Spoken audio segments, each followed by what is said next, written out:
এটা হলো বাংলাদেশের সর্বশেষ সীমানা, এই যে এই বাংলাদেশের এরিয়া, আর এই সাইডে রয়েছে ভারতের। আর এই সামনে হলো 0 পয়েন্ট, সামনে দেখা যাচ্ছে যে ওয়েলকাম টু ইন্ডিয়া। আর এর পরে যাইতে হলে আপনাকে স্পেশালি পাসপোর্ট সহ যাইতে হবে, আর পাসপোর্ট ছাড়া আপনার গন্তব্য এখানেই শেষ। আর পাশে যে সকল জায়গা রয়েছে দেখতে পাচ্ছেন, বাংলাদেশের একটা ফ্ল্যাগ রয়েছে, দেখা ফ্ল্যাগটা দেখা। এরপরে একটা বিজিবির চেকপোস্ট রয়েছে, এই সাইডে যারা রয়েছে ভাইরা বিএসএফ। আর হলো ইন্ডিয়ান এই যে পণ্যবাহী ট্রাকগুলো ঢুকতেছে।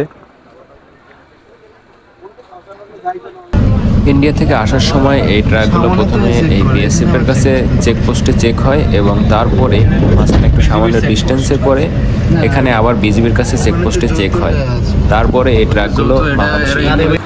আমরা এখানে হাতিবান্ধা 0 পয়েন্টে চলে এসেছি, এখানে সামনে বিজিবির চেকপোস্ট রয়েছে। এই যে ইন্ডিয়ান গাড়িগুলো ঢুকতেছে, ইন্ডিয়ান গাড়ি, এবং এখানে চেকপোস্ট রয়েছে বিজিবির।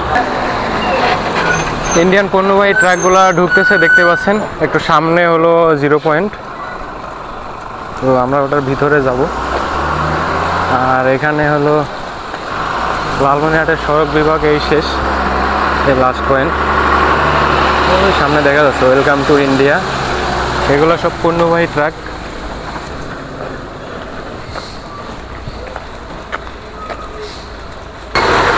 দেখতে পাচ্ছেন ইন্ডিয়ান যে ট্রাকগুলা পণ্যবাহী ট্রাক, এরা ঢুকতেছে, আর এই সাইডে এরা চলে যাচ্ছে।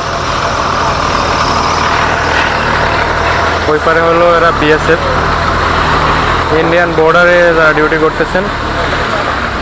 আর ভারতের সীমানা এ পর্যন্তই শেষ, এরপরে হলো বাংলাদেশ শুরু। Friends 61 BGB 98 BSF, friends forever. এই যে বিএসএফ এরা ডিউটি করতেছে এখানে। তো ধন্যবাদ বন্ধুরা, আশা করি ভিডিও ভালো লাগবে। ভালো লাগলে লাইক, কমেন্টস এন্ড সাবস্ক্রাইব করুন। আসসালামু আলাইকুম।